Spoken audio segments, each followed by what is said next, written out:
Hello, everybody. I'm Laurie, and I just thought I'd introduce myself real quick. So I am currently the program director at Parkland College, Community College in Central Illinois for the veterinary technology program there. I've been here for 9 years now, moved here from Michigan. So I'm a Michigan State grad. Woohoo! Been teaching 9 years and I've learned a lot over the years, but quite a bit over this past few months.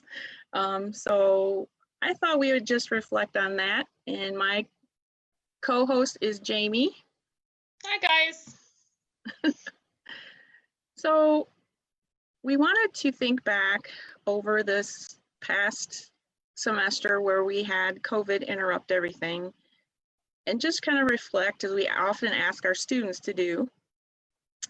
And I wanted to just share my experience when we all had to convert very quickly to online learning. The first thing I had to think about is, how am I going to assess my students in this online environment? And I had 2 courses that I was teaching. I'm lucky to teach both my first year and my second year students. So my second year students were actually, of course, as most of us, in their last semester of the program. And in this semester, they spend a lot of time in clinicals over at the U of I, so University of Illinois, Champaign. And since they were not going to be able to do that, I had to try to quickly come up with something. And of course, what we tend to do with a lot of online courses is go to our discussion posts. So what I did was I just created a discussion post in which they had to choose a topic. And they could choose something within that area that they were supposed to be in. So they rotate through everything from orthopedics, rehab, oncology. So during that time that they were maybe scheduled in oncology, then they would pick a topic and they would write a discussion post based on that topic.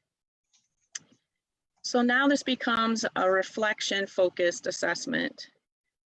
How did they learn? What did they learn about that topic? They also had to do some research, not just speak about it, but research the topic and have a reference. And I felt that with this reflection-focused assessment, I learned so much more about how well the students made those connections. So made the connections between, oncology, a certain disease, and how we do things in regular practice, everyday practice. I do have to say it was a little bit more difficult and time consuming to grade, but in the long run, I could really tell right away whether a student was making those connections or whether they just completely missed the mark. And what I liked most about this was that I was able to give feedback right away to the student, not only in the way they were writing, but also how did they research this disease? How well did they really know the topic that they were writing about? And that, I felt, helped the student then with their next post and the next post, so that they could learn and get better as they went along. So my question to you guys is, what did you do differently in your online course using reflection? Did you do discussion posts? Did you do papers? I know in online learning, we tend to do a lot of discussions to try to get an idea of how much they're learning. Jamie, what did you have as far as online that you would like to share? I definitely can put a plug in for online, not only being an online instructor with a couple different vet tech programs, but also from the student aspect. When you look at reflection, equivocally, the discussion board is kind of like your hand raise in class, where you can post your questions, you can interact with your classmates, with your instructor, you can approach your subject matter and hopefully gain a deeper understanding of exactly what's going on. And online can pose a real challenge with that. And I think as instructors, all of us are trying to find that yellow brick road, if you will, to virtually teach our students effectively and where they can retain this knowledge, and how can we ensure that that's happening. And really, if I look at the teaching aspect of it, interaction, I think, is one of the biggest factors that can come into play to ensure that we're doing our part as instructors. If any of us who have ever taken an online course, and I've taken several as a student, and I'm sure many of us can attest to that, what was one of the biggest things that stuck out to you with that course, whether it's positive or negative? To me, one of the biggest things that stuck out to me was no interaction. I basically came into the course, the syllabus was there, all of the course documentation was there. Yeah, there were discussion boards that I would start my thread and, interact with. Usually it's 2 students minimal, 2 classmates minimal. That was it. I never heard from the instructor, no feedback, nothing like that. And really what I've learned with my online teaching is how imperative it is to have that interaction with your students and to be able to gauge where they're at in the course and know whether or not they're retaining or not. Because if they're not retaining, we're kind of wasting our time. And I'm really particular on attention to detail, making sure that if the students are doing their part, I'm doing my part. I always set a time limit for myself when I'm giving feedback or grades. All of my grades are due within 48 hours of the due date. I just think that's fair. On the flip side, when I was a student, I would go weeks without any kind of feedback or grade from my instructor. And I thought, what was the first thing you would think? I know for me, it was like, wow, they really don't care about this. They're just in this course to fill some time. I'm not sure that I'm doing this right, but I know if I email them, I probably won't hear back for at least 2 to 3 days. So it's always a 24-hour turnaround on emails for me and a 48-hour turnaround for grading. And again, when we're talking about retention, things like that, you almost have to set those time limits for yourself, because in 48 hours, your students are going to be moving on to the next subject matter, the next assignment.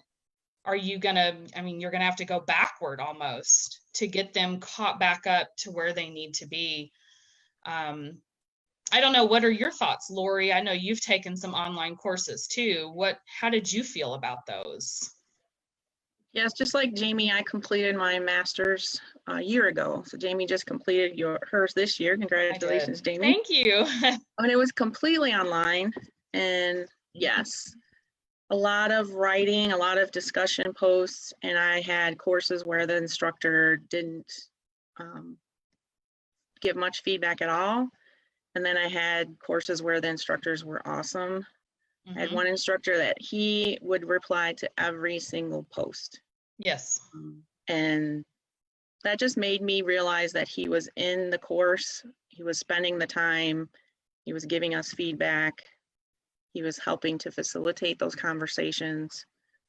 So that is very important. At first, I thought, well, maybe I need to kind of sit back and let the students talk to each other, reflect with each other. But then I realized quickly that you kind of need to step in there and help them out a little bit.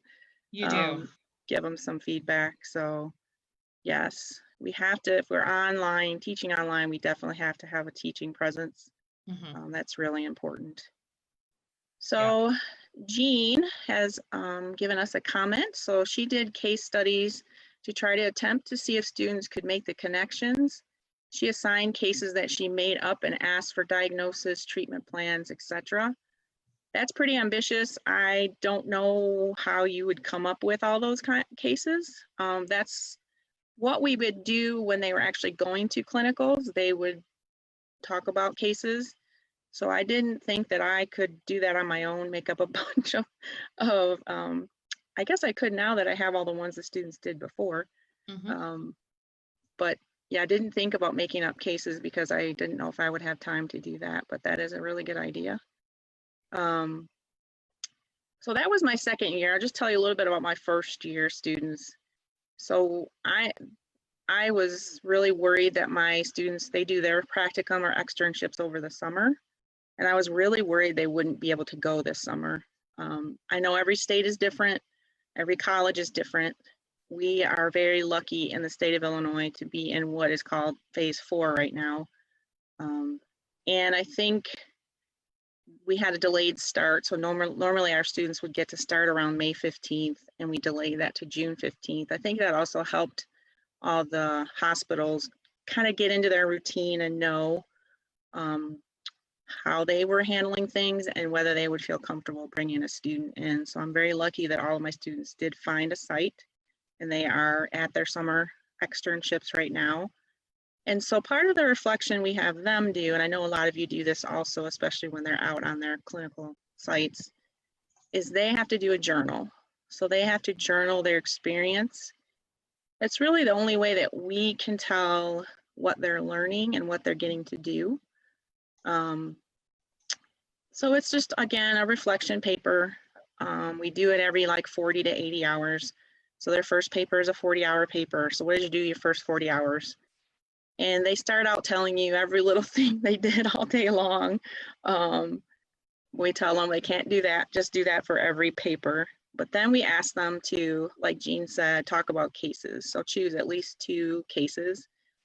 And again, we have a rubric, we tell them all these things, we give them examples. You know, they can't just choose surgery cases for the whole paper. They need to have some medical cases in there. They need to be detailed. And what I'm seeing over this summer is I'm seeing some students that are very detailed. They're very good at writing their papers. And then I have some students that need a little help. They're not as detail oriented. They're not putting in the information. Their grammar is not the greatest, so I'm helping them with their grammar. Not all of our students have had English. Some have completed it already. Some are still have to complete it, so they need a little help with their writing. But I also give them feedback. You know, you're doing great. Sounds like you're getting to do a lot of great things. It's exciting for me to get to hear them say, I get to put an IV, I got to put my first IV catheter, things like that. So that's another way that our students start to learn how to write and reflect on what they've been learning. I completely agree, Laurie. One little side note you brought up on feedback. One of the things, again, on the student side of things, the feedback I was used to was maybe one line, good job, no deductions. I actually go a little bit further, and my feedback to every single student is at least 3 to 4 sentences, just pulling, hey, you understand this concept. This is information you may want to use for the future. Hey, check out this website just to give you some more information. Maybe some people think that's probably a little bit overkill, and my goodness, how would I ever find time to do that for every student? But it actually does make a difference. If you just on a graded paper have point deductions and no other information, they're not going to gain anything from that. So you definitely need to go the extra mile and take the time to give a very descriptive feedback with your grading. Sure. So from Trish, timely feedback is vital to student success. If you go a week before you feedback, they're lost. They are. Sam says, I did group case studies where each student took a section, physical exam, history, diagnostic sample collection, and testing, diagnosis, and treatments and outcome. That's great. That's awesome. Jean said, I think this would help save me a bit of time and help students work together. Paula, thanks Paula. The reflection papers are a great idea. My college does this as well. Mhm. It's really, how do you know if they're learning, especially with online teaching? How do you know that they're actually getting the concepts, making connections? You know, when we have them face to face, we can talk to them, we can see them perform skills, we can, you know, ask them questions. But when we have them strictly online, it's a little more difficult, I think, to really assess them and know that they're learning. Mm-hmm. It is. And I think, Laurie, one of the things that we do, of course, everyone who is moving a lot of their program online is going to have to look toward video submissions of a lot of the essential skills. That can be mind-boggling in itself. I know when I first approached this, it was scary. I wasn't sure what to expect. You know, how can I see what I need to see? I'm depending on the student to have the proper camera angle, to be able to zoom in on the important things.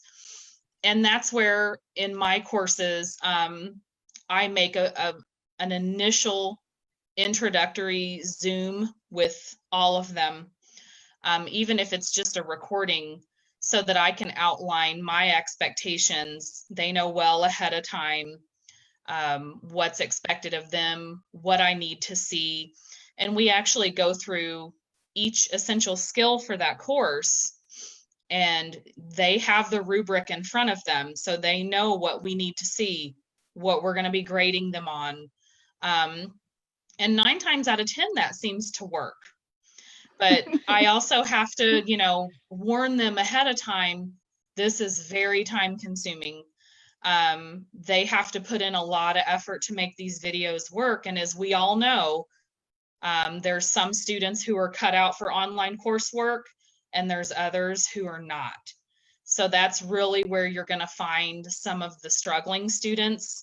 And hopefully you'll find those early in the course, and you can, you know, get some help for them and some extra tutorage or whatever we need to get them up to par with their videos.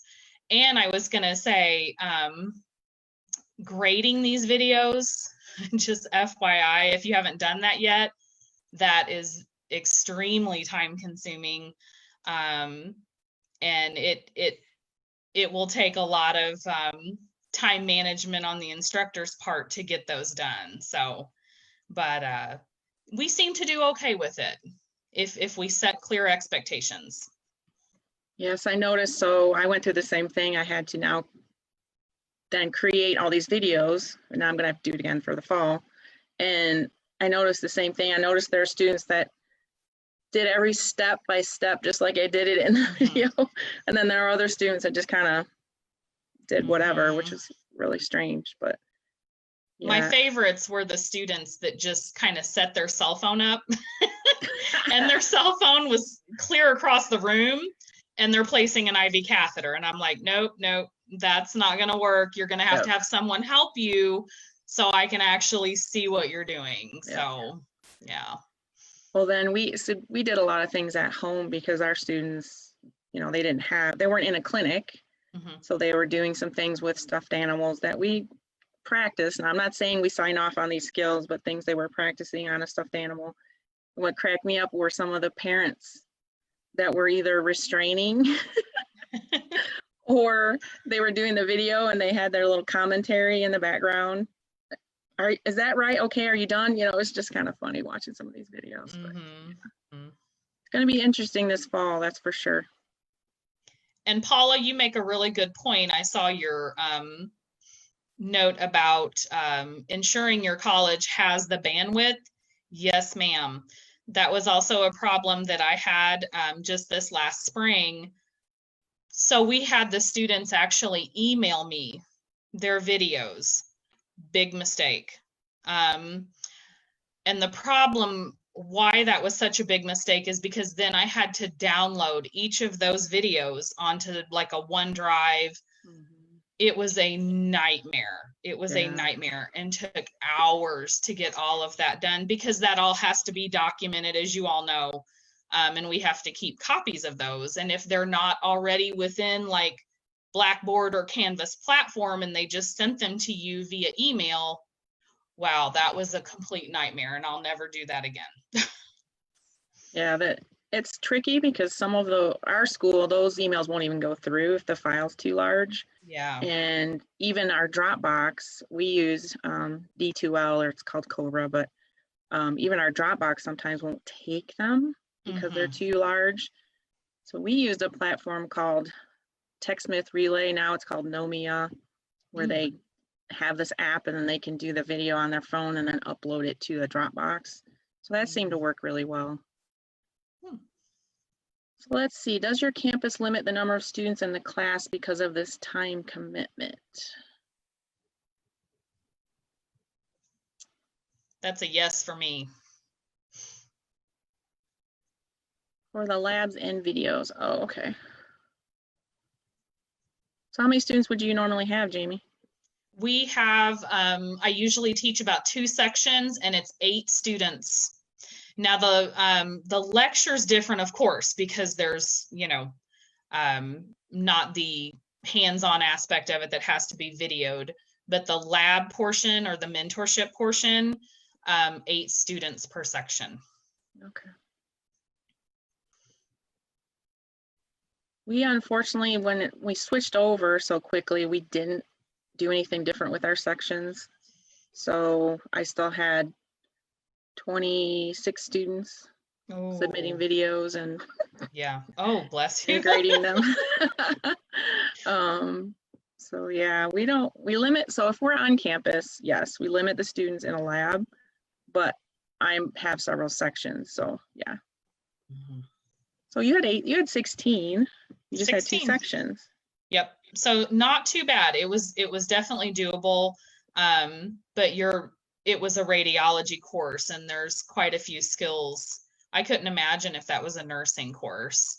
But with the radiology, the imaging course, there's several essential skills you're covering there. So it was pretty time consuming. Sure. So Trish was saying the class numbers are the same as for campus. So labs are 8-1 online and on campus. I am lucky enough to have an assistant. So when I'm on campus, I can have 16 in a section because then I have an assistant. So there's the 8-1 ratio is still there. But I'm doing most of the grading. She helps with some skills. She can sign off on those. She's a CBT, but I do a lot of the main grading and testing. Paula says we are 7-9-1 per section. Yep.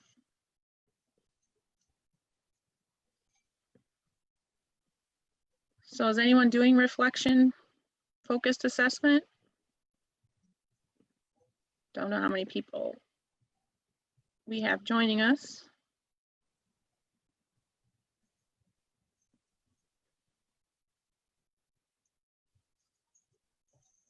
So we're still hoping for fall to be able to meet on campus, at least for lab. So we will be doing our lecture portions online. So we will still be doing some discussion online. But I'm hoping being able to be on campus and doing hands-on skills. I won't have a bunch of video submissions, Jamie. Oh my gosh. I'll still have to do the videos to show them because we're trying not to be on campus too much, but they won't have to do a video themselves to send me. Oh man.